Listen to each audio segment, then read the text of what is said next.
Abdullabad's deck. David's list is, I mean, this is extreme even by, say, Tom Ross standards.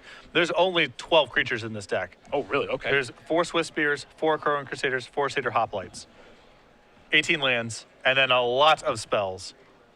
Well, this should be interesting. Here's a Current Crusader to start things off. Davis will take a draw. Picks up a copy of Dig Through Time.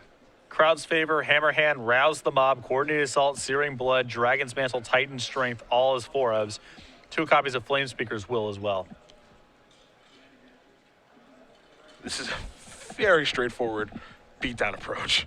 That's what's happening here. Here's a Monastery Swift Spear. David's got quite the draw here. Yes, he does.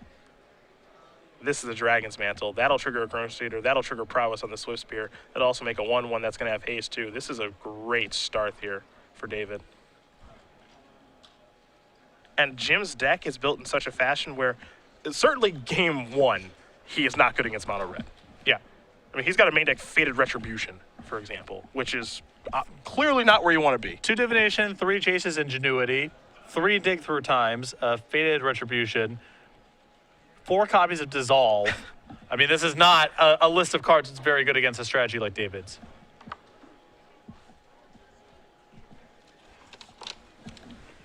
Well, there are the beatdowns. Jim with just a Flooded Strand and a passing of the turn. So the Abdullabad off to a beautiful start. The risk with a strategy like David's is there's only the 12 creatures in the deck, and you're going to draw opening hands that don't have them, or your first play is going to get killed. But in this kind of matchup, that's unlikely to happen, and David has drawn 2 creatures, in fact, so now the rest of his deck is just gas. Jim going to take a little look-ski-poo.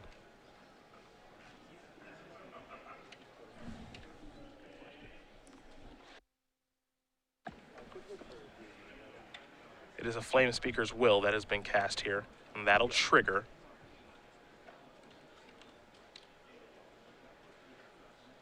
Now, most of you at home probably don't know what Flamespeaker's Will is, so don't worry, we're getting that queued up for you. As here's another attack from David.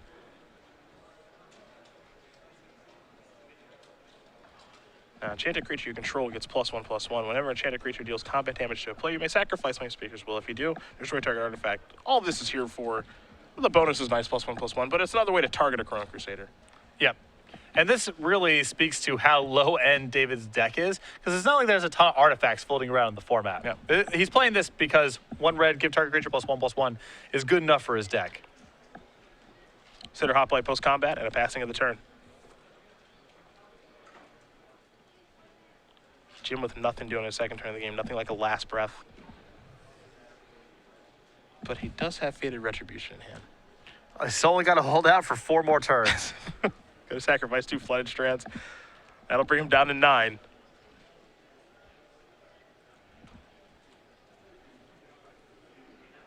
Looks like he's going to go with Islands Plains here.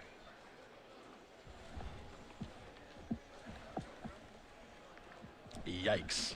Pretty rough, you know, on the hunt for open series points. Fly to Houston, you got your buys.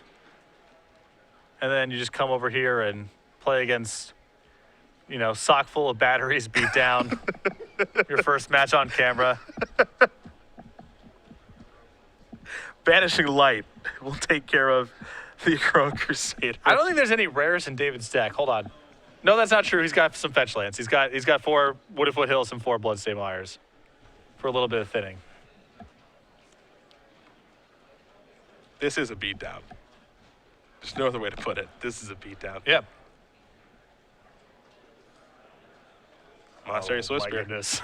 This could get filthy. I mean, there's a Coordinated Assault in David's hand. Yep. I haven't done the math, but I assume that's lethal. Yeah, because it's 5 on the table, 2 Prowess triggers, and Coordinated Assault's +2, so that's 9. I think that David's doing the math right now. I want to make sure that he's getting it right. Jim is hoping clearly that he gets it wrong. Flamespeaker's Will might just be good enough too, because that's going to trigger Prowess twice. Yeah, this is fine. Yeah. There's a bunch of different paths here. So that's 2, 4, 5, 6, 7. I think he comes up 1. Nope, that's 9. Yeah, this is +4 as Yep. well. The same way Coordinated Assault's +4. Absolutely.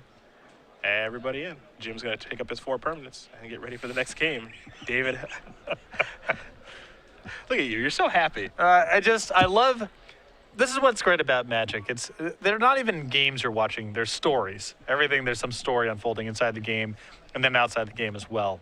And yeah, that was a pretty funny story. Mono red aggro up a game here with blue white control. David's going to go to the drawing board very, very quickly. We'll go to his sideboard now. Thankfully for Jim, he does have some really, really nice options here. 3 Burmaz, King of Oreskos, 3 Soulfire Grandmaster, a Fated Retribution, 2 Negates, 3 Glare of Heresy, a Reality Shift, and Erase, and an Hostility. So I imagine the third Hostilities is coming in, but the 6 creatures are the big ones, Burmaz and Soulfire Grandmaster. Yeah, Soulfire Grandmaster is, it's just there to block. If he ever gets any sort of spell off of it, I would be stunned, but just something to block and a little bit of lifelink is awesome. I think the 3 copies of Burmaz are the real ace for Jim here. David can't really kill it. He doesn't have Stoke the Flames or anything else similar, so he just has to work around it. And if Jim has an early Burmaz, that might be asking too much of David's deck. What do we have on David's side? 3 copies of Death Bellow Raider, 2 Peak Eruption, 4 Lightning Strike, 4 Magma Spray, an Act of Treason, and a Harness by Force. I guess I would sideboard nothing. The Death Bellow Raider, I'm assuming, is for Drown in the Sorrow matchups. You can see. I mean, it's a 2/3. Yeah. It's it's just something that survives a -2/-2 effect. The kind of card that this red deck does not want to play against. Nope. At all. Although, in fairness, I have seen these kind of red decks work around that because if you leave up mana, Monastery Swiftspear can be protected against Drown in Sorrow. You can use your pump effects to move things past 2 toughness. So you definitely don't want to play against the card, but it is not necessarily the end of the world. I've seen this strategy beat these decks before. Well, player shuffle up here for game number 2. Jim Davis will be on the play. And while we do wait, we will talk about the Star City Games Winter Creature Collection here for 2015. 4 awesome little guys. We're even wearing one of them. Yeah, we got the mammoth, the little rodent, the wolf, and the Eternal Witness all available on card sleeves, playmats, and dice bags. Over to StarCityGames.com/creature collection to get your items today, or head over to the dealer booth at any Open or Grand Prix Star City Games is at. David is going old school. You'll see with his sleeves here in just a moment. He's got the vampire. Okay. I was going to make a vampire noise, but I don't really know what noise they make. So that's not even what was that? It's like a Count Dracula sort of. Whatever, man. You do better. I could do better than that. I so rarely engage you in things like that. The rare times that I do, you have to be a better source of confidence than what you just were. That was really good. Thanks, man. It was really good. I can't wait for you to do it again sometime. Yeah. It's good. It was really good. I wish you ill. That's not nice. I'm a nice guy. That's not a really nice thing to say. Jim is going to have to... He's got to interact a little more, I would say, than he did the first game. He had a Banishing Light. I mean, for his deck on the draw, that's not shabby. This is not the matchup he wants to play against, that's for sure. Certainly game 1. I think things actually get much better for him after sideboard. Now, we'll see if he can find the land field to cast his spells, because right now, it looks like he has a Burmaz in his hand, but it looks like he only has 1 land. Now, that land is a temple. So perhaps we cross our fingers, try to get a little lucky here. I think a 1-lander Jim would not hesitate to set back. I think it is a temple plus a Tranquil Cove or a Radiant Fountain, second to the left. Sure.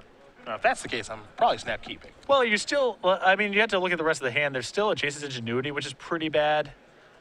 So it's not a guaranteed keep, but I think 2 lands plus Burmaz, Jim has to keep that hand in this matchup. Abdullabad's going to send it back to not like his 6 cards. And you mentioned that's something that can happen in this deck, is... he's only got 12 creatures. Well, he absolutely, positively has to have a creature because the rest of his deck's creature enchantments and lands. Yep. And there's only 12. So David has to be pretty aggressive looking for 1 land, 1 creature, and then the rest doesn't even matter. I'll take a look at 6.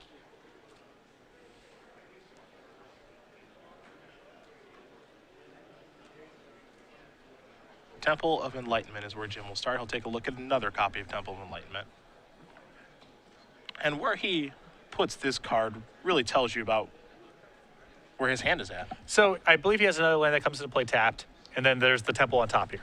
So what this means is he definitely has 3 lands to cast Burmaz, but he doesn't get it until turn 4.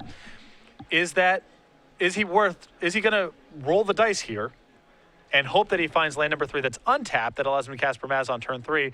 Or does he think, my opponent's mulliganed, I'm on the play, at turn 4 Burmaz will be good enough? He's giving this a long thought here with the temple. Well, this is, I mean, it's a very conservative play for him to lead this on top. It's him saying, I feel like turn 4 Burmaz is good enough in this matchup. And I suppose with End Hostilities and Chase's Ingenuity in his hand, he just kind of wants lands anyway. It looks like he's going to keep it on top.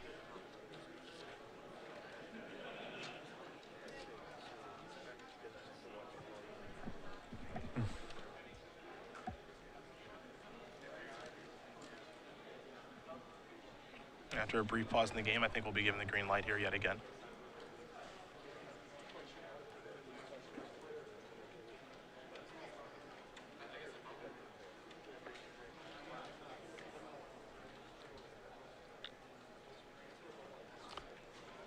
So I think that on the balance, I like Jim leaving on top here. I think so. I think it's really close. Yep. But I think overall, I do agree with you. There's a Bloodstained Mire down to 19.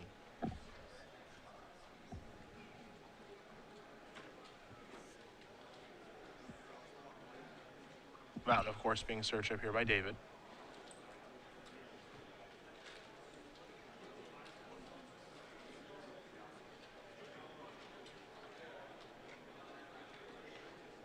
And we'll see if he has one of his creatures.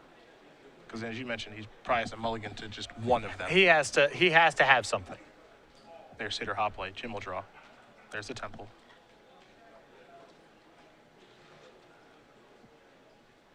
There is a little scry action. Tranquil Cove. This is sort of the same sort of awkward position from before, but Jim is still in the market for more mana in a general sense. A little life gain, too. Yeah. Can't hurt too much. I'm sure he would like a land to come in and play untapped here, but it's hard to scry away lands at this point. It's a Dragon Mantle. Hoplite gets a little bit bigger, thanks to the heroic trigger. Here are the beatdowns. Now when you are playing an 18 land deck and not a lot of creatures, these are the kind of draws that can definitely come together. Here's Tranquil Cove from Jim, one of the two that he has in his hand. Now there's Soulfire Grandmaster. That's a nice spell to play in the meantime. Yeah, no, it's it's unlikely to be able to block specifically against the Hoplite because it's trivial for David to trigger a heroic yet again. But even if David is just on the one creature, it allows Jim to go on the offense and gain a little bit of life. Here comes Sitter Hoplite.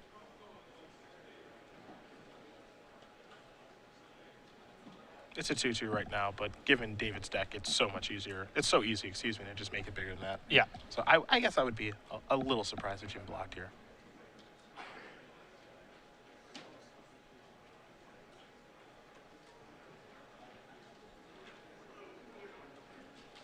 But he's going to give it some thought, as Jim is known to do when playing blue-white control.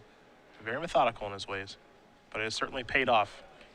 The thing is, I think he may be just trying to get to a spot here where this is the whole turn, and it's one less trick to pump through Burmaz potentially the following turn. Well, there is the trick.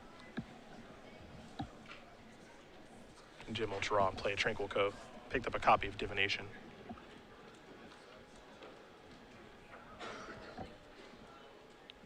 And this also might have been the line of play that rationalized the block here of just eating up David's turn and now clearing out the one thread. Monastery Swissbearer attack for one. Crowd's Favor was the trick that Abdullabad did use. It could be anything. Just something that targeted would have been more than Just fine. whatever. Yeah. Just, And Crowd's Favor did a fantastic job of clearing Soulfire Grandmaster out of the way. Here's Divination. So Jim feeling that he doesn't even need to actually cast Burmaz just yet. well, his life total is extremely high, and now he's picked up a copy of Elspeth's Champion as well. Also has Last Breath in his hand for the Swift Spear. So he can afford to be a little bit more conservative, just hit his land drops, because Elspeth's also going to be game over if that comes up. There's the attack for one.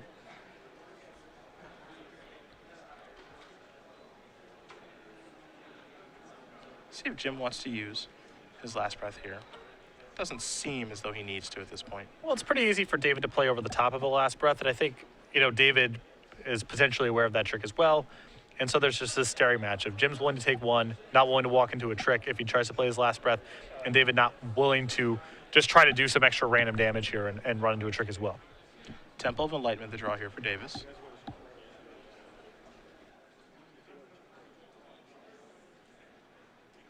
Take a look at the top card. It's an Elspeth. Gonna leave that on top. Jim will just pass the turn back. There's a copy of Magma Spray. But that one doesn't go upstairs. Yep. Might be thinking it was Wild Slash, but can't cast the spray. So David will just draw. Looks like Titan Strength is what he's picked up. Here's an attack for 1. There's Titan Strength, and we might see Jim now make a move with his last breath. This seems like a pretty attractive spot. I mean, it does mean that Jim can't spend this turn casting Jace's Ingenuity instead, so Jim may actually take it, but I think it's fine to just last breath here, untap, play Elspeth, probably lock the game up. Yeah. That's what it looks like he's going to do. So last breath will take care of the Swift Spear. Titan Strength will be countered upon resolution, so no scry action.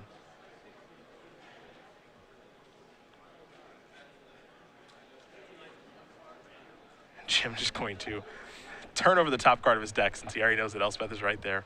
3 soldier tokens coming. And he's got another one left in his hand and back up in case something happens to this. But David's deck not really equipped to come back from this sort of spot. No, an active Elspeth when Jim's at 18? Not quite. Should be good enough. Yeah.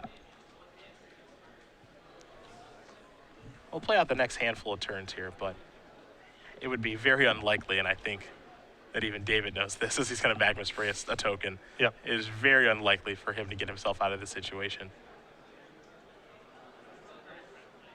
There's a Temple. Take a look at Hostilities. That's going to become the bottom card here for Jim. He doesn't need that kind of effect anymore, so there's an attack for 2. Jim going to pick up the pace of play a little bit now. He knows he's in the driver's seat. No reason to even play Bramaz here. Yeah, rather just Jace's Ingenuity. Keep the information concealed. David's probably going to be giving this up pretty soon anyway. Yeah, these sort of exchanges aren't game-winning ones. Magma Spray's going after tokens. There is Jace's Ingenuity. So 3 cards coming for Davis. Dissolve among the options. Another Bramaz draw and Tranquil Cove will come in. Davis up to 19. An attack for 5. More soldiers coming. The ultimate from Elspeth on the way here in just a moment, most likely. See if Jim wants to even cast Bramaz. I actually like not casting Bramaz. Yeah, no reason to. No reason to give away the info. Yep. So I actually like that a lot. And that's going to do it. Jim Davis is going to win game number 2 here against David Abdullabad. Blue-white control and mono-red aggro will head to game number 3. David's start was fantastic in game 1. Pretty bad in game 2. But fortunately for him, he's on the play game 3. And I'm curious now, David showed a lot of copies of Magma Spray, oddly enough. It wouldn't surprise me if Jim went into his deck right now and cut the Soulfire Grandmasters, because David's actually set up to answer that card. I don't know if he has enough efficient stuff to bring in its replacement. Maybe the difference, if he's cutting Soulfire Grandmaster, it means something like Fated Retribution or Negate has to come into the deck. Maybe that's too bad, but David had so many shock effects there that I almost feel like Soulfire Grandmaster should be coming out of Jim's deck for game 3, especially with him on the draw. For me, I think I would want to leave in Grandmaster, and for me, it's a situation I just want to make him have Magma Spray. I don't think the Soulfire Grandmaster is like a brick wall in this match or anything. I think it's fine. I just think it's something where he doesn't have a better option. It's hard to. I would have to really sit down and sketch out what his list looks like in the event that card gets removed, but it doesn't block very effectively against David's deck because he has so many combat tricks, so much prowess, so much heroic and so forth. And I think that the Magma Sprays is kind of the icing on the cake. We'll see what Jim wants to do here, but I think he assumed that card would be very good in game 2. And given the way that David's deck is set up, it's no longer clear that's the case. Well, game number 3 going to be underway here between David and Jim in just a moment. While we do wait, we will briefly discuss Cardboard Crack. So popular, there's 4 books now. Yeah, we launched with 3, and the reception was so good that we've launched a 4th. All the paperback books are available. There's 4 different copies. They're all available for $12.99 a piece. StarCityGames.com/cardboardcrack to order your copies today. Important for Jim to get up to a good start here. I mean, 2 buys, of course, is fantastic, but you always want to get your tournament started off with a win. I think he's in a pretty tough matchup. I think game 1 is basically unwinnable if David has any sort of a draw. Doesn't even have to be a great draw, just a good draw. Exactly. The real pressure is just does David's opening hand yield a creature? Again, there's only 12 and there's only 18 lands, and that's where things have to begin for him to do anything. Once you get past that point, the rest of his deck is so redundant that it doesn't really matter what everything else looks like. I do expect Jim to win his sideboarded games when he's on the play a decent amount of the time. I don't want to say you're like a huge favorite, but I think that the sideboarded games when Jim is on the play are favorable for him because he's lowering his curve, he's interacting more often. David's deck isn't great against interaction. I think Jim has some real haymakers that David has some trouble against. But when he's on the draw, things are a little more scary. And a deck like David's can definitely push through even something like Bramaz when David's on the play. We saw turn 3 there. Jim had access to Banishing Light in game 1, which he lost. That Banishing Light, if that was Bramaz, it would have effectively done the same thing. It would have answered one threat that turn, and David had access to a turn 4 kill. Yeah. So, and that's setting aside even things like the 4 copies of Hammerhand that are in David's list that make Bramaz even more prohibitive. So, Jim, even though that was a really dominating game number 2, can't feel that confident about the matchup here because even his good sideboarded draws may not be good enough on the draw. No, it is game number 3 here between Blue Eye Control and Mono Red Aggro. See how things do break here. Again, Davis, number 1 on our Open Series leaderboard here for Season 1, in great position to win the Points Championship to qualify himself for the Players Championship. But he's going to all the tournaments outside of Los Angeles next weekend to make sure that he doesn't slip up and lose this thing. Yeah, he's got a cushion, but that cushion can evaporate very quickly. Looks like David's going to keep his opener. Jim's going to take a look at his. Doesn't look great, and he's going to send it back. 5 lands, Banishing Light, Elspeth. And with David keeping 7, that's not going to be good enough. We know from game 1. David's deck fully capable of killing on the 4th turn, even through a removal spell on turn 3. Jim needs to find things like Last Breath, Soulfire Grandmaster, Bramaz. But that opening hand is not going to cut it. So down to 6 he's going to go. Blue Eye Control here for Jim yet again. I think this particular weekend will be very informative about where this deck is at and how Jim feels about it. Exactly. I think that is always rocky week 1 with control lists, especially one like Blue Eye Control. When you're black, you have access to things like Thoughtseized Heroes Downfall, which are better and worse against certain things, but at least they answer everything. Jim is playing with cards like Nullify, Last Breath. There's less certainty that these are going to line up the right way. Yeah, if you're in the wrong matchups with those cards, your deck doesn't even really function. Right. Though if you're right, your deck is very good.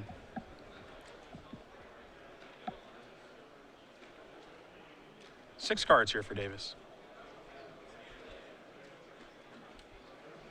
Jace's Ingenuity among them. It looks like the card that interacts the earliest is Bramaz. Yep. He's going to be leaning on that one pretty heavily. Bloodstained Mire getting a sacrifice here for David very quickly. He's down to 19. With like a 2-lander with Bramaz, some expensive stuff. Yeah, there's a Dig Through Time hanging out there too.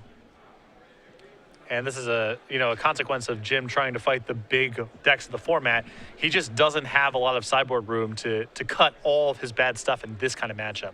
This is particularly extreme, but he does have to leave in things like Dig Through Time, Jace's Ingenuity, cards that are hard to be good in games where Jim is losing.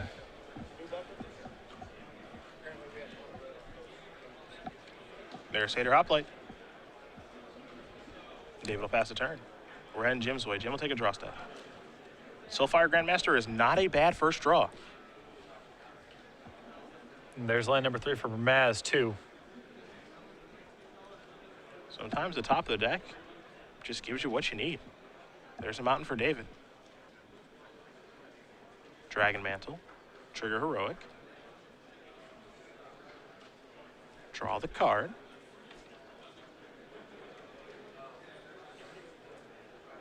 Coming into the red zone. And a pump. This is a spot where if David had another thing to target with, I think I would have preferred him doing that to get this permanently out of Last Breath range. I can see that. Just fire something else out on there. You get to deal some more damage that turn, which could be nice. And it makes sure your creature is immune to Last Breath. It doesn't appear that Jim has it, because I think he would immediately cast it if Last Breath was available. I think he would too. Instead, he just got a Soulfire Grandmaster and a passing of the turn.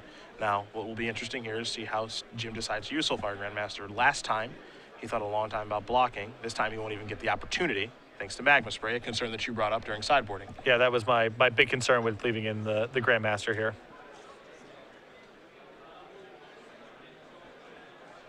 Jim forcing David to have the answer. He did. Now he's going to come into the red zone here with Seder Hoplite. Jim, all he can do is shrug his shoulders and says, how much? There's Coordinated Assault. Jim going to take a look. He wants to see, does that have to have 2 targets? And there's the pump. Now it is out of Last Breath range. Yep. But there's a trade-off there. That's one less Coordinated Assault that he will have against a card like Burmaz. Yeah, that's that turn's totally fine though. He does get his creature permanently out of Last Breath range. Radiant Fountain, pretty nice draw. David's drawing a lot of lands this game. I think he has 1 more land in hand. You might be saying his 4 lands really a lot. Well, for a deck with 18 lands, that's a huge portion. For what this deck's trying to do? Yeah. Yeah. Jim up to 14. Here's Burmaz. And the lands in these decks for Jim, they play such a huge role against the aggressive strategies. Yeah, you can go back and watch his match of the Invitational against Mono Red, and it was the same deal. Yeah. I think he won one of the games at 7, having gained 8 life off his land, something like that. That's Jim willing to snap block here. Coordinated assault, excuse me, certainly a concern. I mean, Jim does have the option of just saying, no blocks, untap, attack you with Burmaz, and use the tokens to block. The problem right now is the rest of Jim's hand is so bad, it's just Divination, Jace's Ingenuity, Dig Through Time. If he loses this Burmaz, the game might just end. Yeah.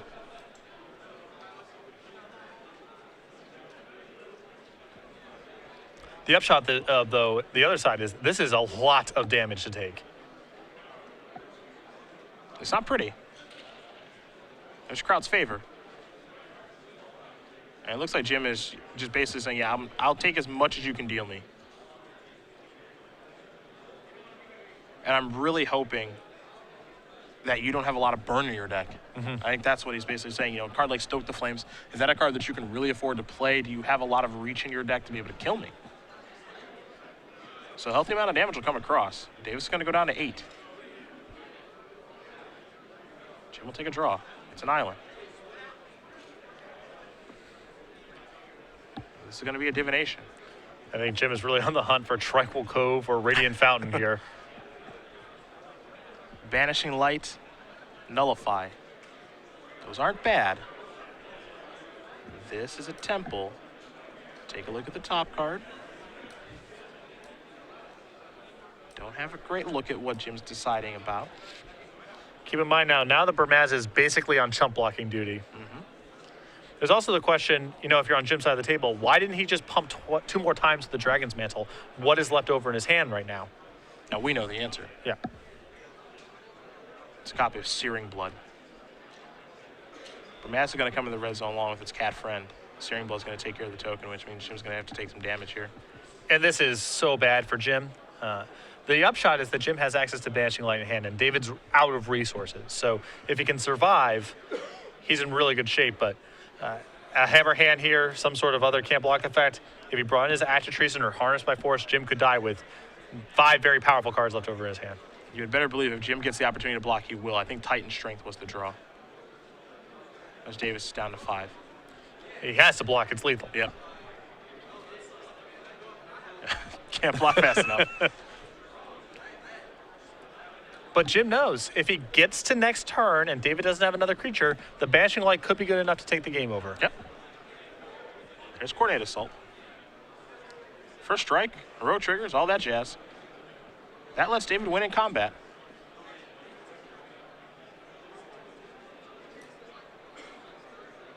So there goes Jim's creatures. But as you mentioned, Banishing Light is the big one here. Dig Through Time to draw. There is Banishing Light. So that annoying Seder Hoplite is finally gone. Now David desperately needs to draw a creature here. This is the window. Drew a copy of Dragon's Mantle. And while Dragon Mantle and Titan Strength are very good cards in his deck, it's a creature that he needs right now. And now Jim with Nullify here, and I think that might do it. Now Jim may be loath to cast the Soulfire Grandmaster because he's seen Mammoth Spray, he's seen Searing Blood. Yep. Maybe he just wants to sit back here and cast Jace's Ingenuity. And when we watch Jim play with Blue Eye Control, he very often takes a very conservative approach. So I think it would be uncharacteristic for him to play a card like Soulfire Grandmaster this turn and cross his fingers and say, I hope this works. It doesn't line up with the way that Jim typically plays. And he's not playing, and he's just going to pass the turn. David draws a Bloodstained Mire, deploys that. All you can do is pass, and this gives Jim the opportunity to draw 3 cards, hoping he does not have to face burn spells, and he does not. So 3 cards coming here for Davis. Last Breath, Radiant Fountain, and a Banishing Light. Radiant Fountain is a big one. And now he can start chaining together his card drawers. He's going to gain some life along the way.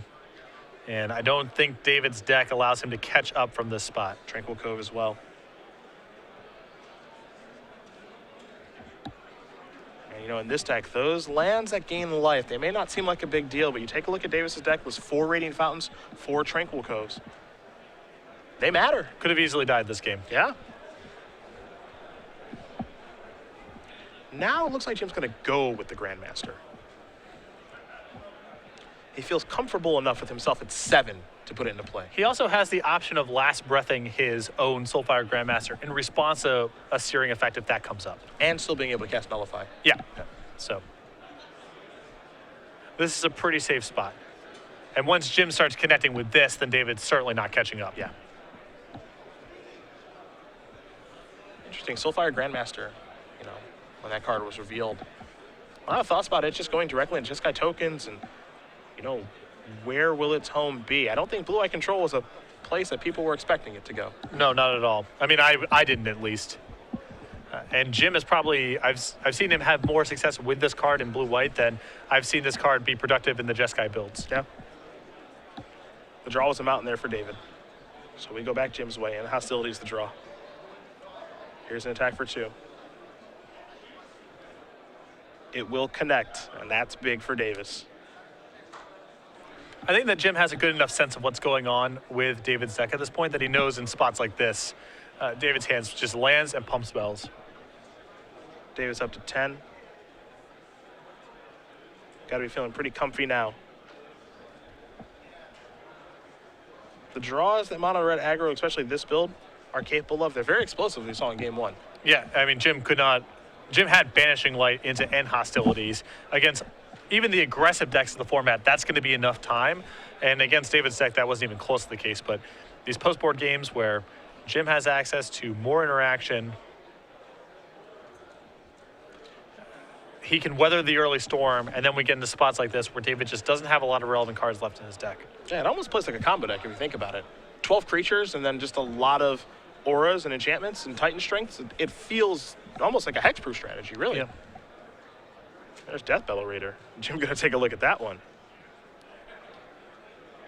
Come on now, Jim. That's Theros All-Star. I spent many an evening with that guy, and often 2 or 3 of his buddies. The Minotaur Berserker, was it going into the graveyard or was it getting work done for you? Both. A little of this, a little of that. Yeah, sometimes it was sweet, sometimes it wasn't.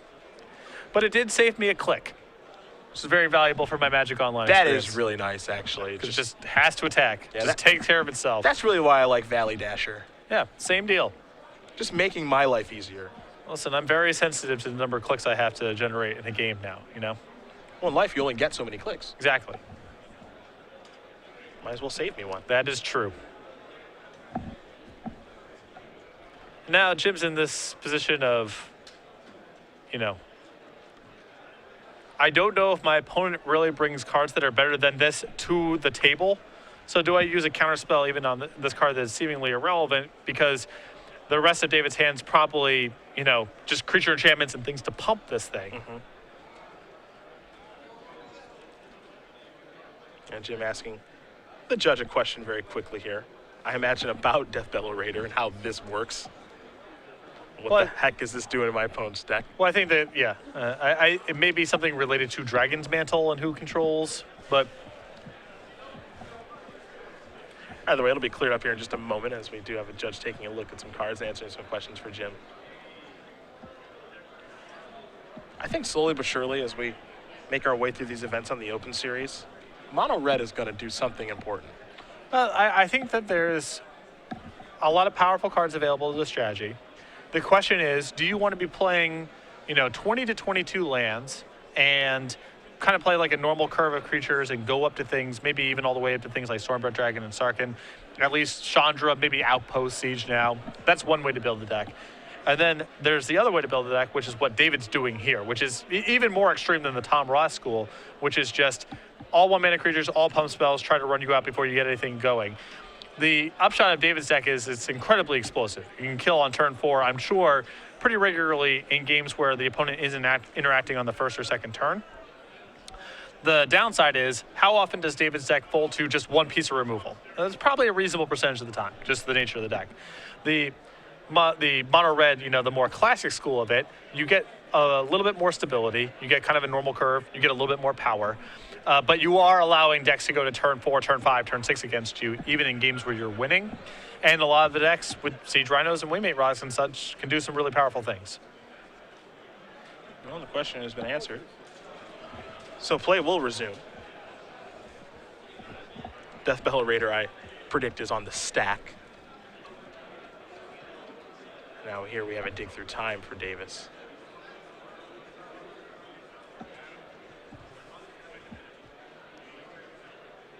And he's finally had enough time to actually cast that card, because dig through time, obviously, an incredibly powerful card in this deck. But do you have the time to cast against a mono red deck? Generally, no. I think that David's deck is so extreme that almost all the cards in Jim's deck, they're almost irrelevant. By which I mean dig through time, Jason's Ingenuity. He's casting those in spots where he's already winning. The real test is, can you last breath on turn 2? Do you have a Bramaz or a Banishing Light on turn 3? Do you have access to end hostilities on turn 5? The number of times that Jim is able to answer yes, he's a huge favorite. And when he answers no, then his percentage points goes down. Getting to spots like this where dig through time resolves, normally, yes, dig through time is a powerful thing. Jim is going to go on to win this game, but that's not what's going on here. It's just, can he pass the initial tests that David is trying to put him under? Jim was able to do that in the post-board games. And now the rest of it is just wrap up. And that's what he's trying to do right now. Banishing Light's going to help him do just that. That's going after Deathbell Raider, things I thought I would say this weekend. That should be a hashtag. Yeah.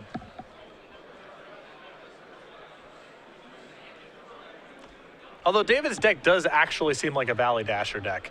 I think the reason that the Minotaur is in here, my guess is it's in the sideboard and it's for Drown in Sorrow. 3 toughness. To have something he can play that doesn't just die. But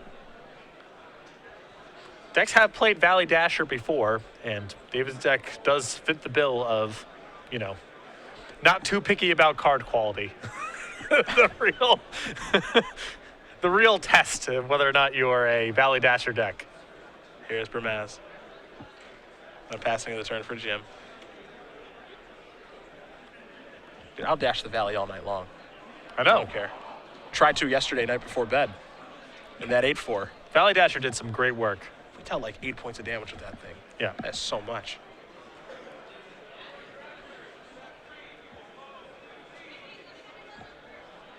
David will just pass after that Dragon's Mantle. Got the draws card, but didn't find what he was looking for. Davis will take a draw step. So Jim's side of the board right now is comical. If we could just get the screenshot here of just Jim's side. All blue and white lands and some colorless lands. 2 white creatures enchanted by Dragon's Mantles and a Banishing Light on a Deathbell Minotaur. Nice. Nice board. Nice. Just how we drew it up. Exactly. And David has 5 mountains. Take a draw step. It's a Searing Blood. And Jim has protection from that with both Last Breath and an incredibly high life total. Yep.